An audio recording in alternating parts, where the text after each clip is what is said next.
Previously, we studied about the DNA polymerase 1 function, which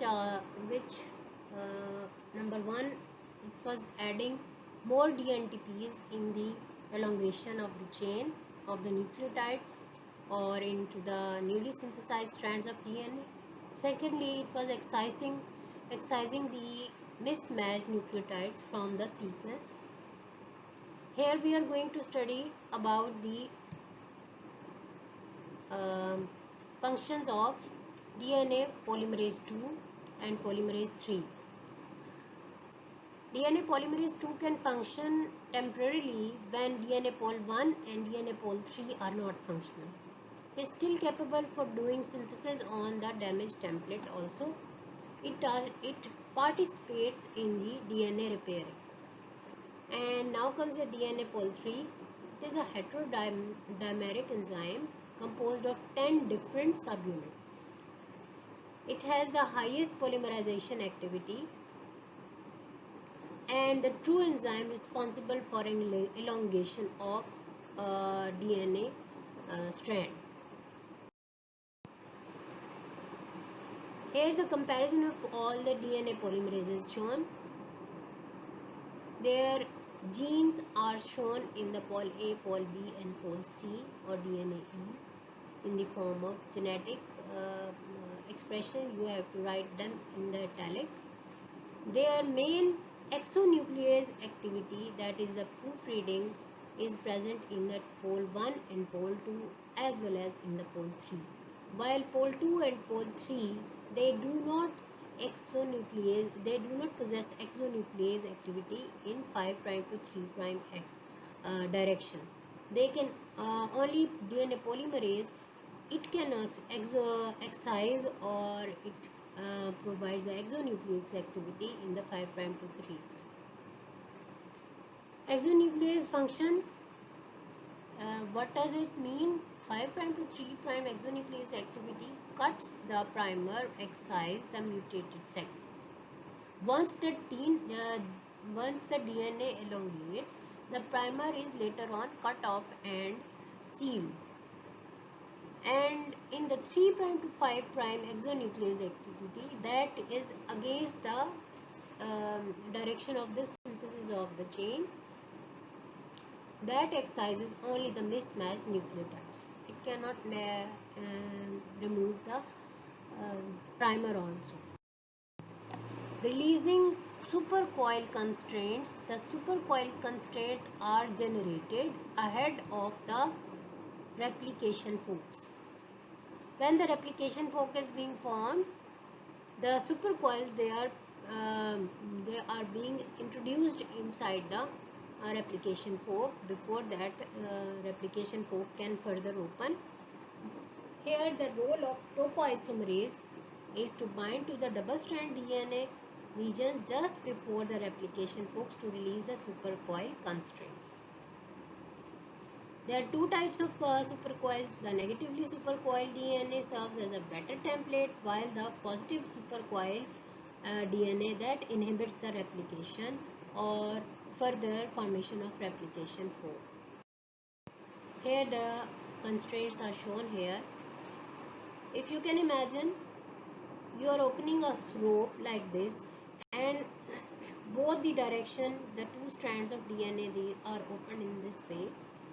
You can see when you are opening the strand, the whole of the turns, they are being supercoiled over the portion lying ahead of the replication fork. While if we can add negative supercoil in it, so to release these supercoils. Topoisomerase has the same function. Opening the double-stranded DNA will create supercoils ahead of the replication fork. The supercoil constraints needs to be released by topoisomerase. Here the topoisomerase, it is swirling around the DNA to be opened by the helicase, and it is removing the super constraints. There are two kinds of topoisomerases, topoisomerase 1 and topoisomerase 2. The interconversion of topoisomers of double-stranded DNA is catalyzed by topoisomerase in a three-step. First step, it cleaves one or both strands of the DNA. Passage of a segment of DNA through this break, resealing of the DNA break. Or you can say it cuts from the phosphodiester bond of one DNA, then rotates the broken portion and frees it from the other strand to relax the constraint and reseals the cut. Now comes the topoisomerase 2. It is named as gyrase in prokaryotes. It cuts phosphodiester bond on both strands of double-stranded DNA, and it cuts the both strands on the DNA by utilization of ATP, and after passing through these constraints, the broken ends, they are resealed, and then DNA gyrase or the topoisomerase 2 is released.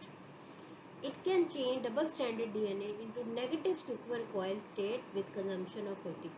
Remember always the positive supercoiling is inhibiting for the replication fork, while the negative supercoil, which is addition of a coiling against the supercoil, will cause the initial supercoiling done by any kind of supercoiling, or the opening of the strand will release it.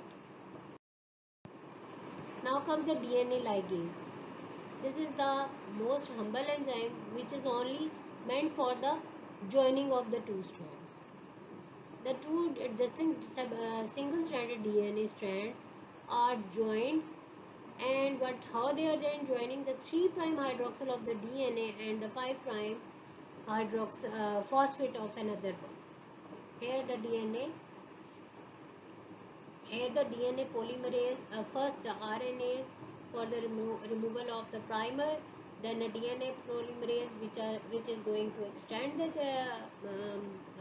chain from 5' to 3', and then comes the ligase which which adds up, or which binds the phosphodiester bond linkage to nick the seal, to seal the nick present inside the new synthesizing strand of DNA. This sealing of the nick in the process of replication, repairing, recombination and splicing. Wherever the replication or repairing of DNA is taking place, or recombinant DNA is formed, or the splicing of DNA is formed, ligase is there to seal these nicks.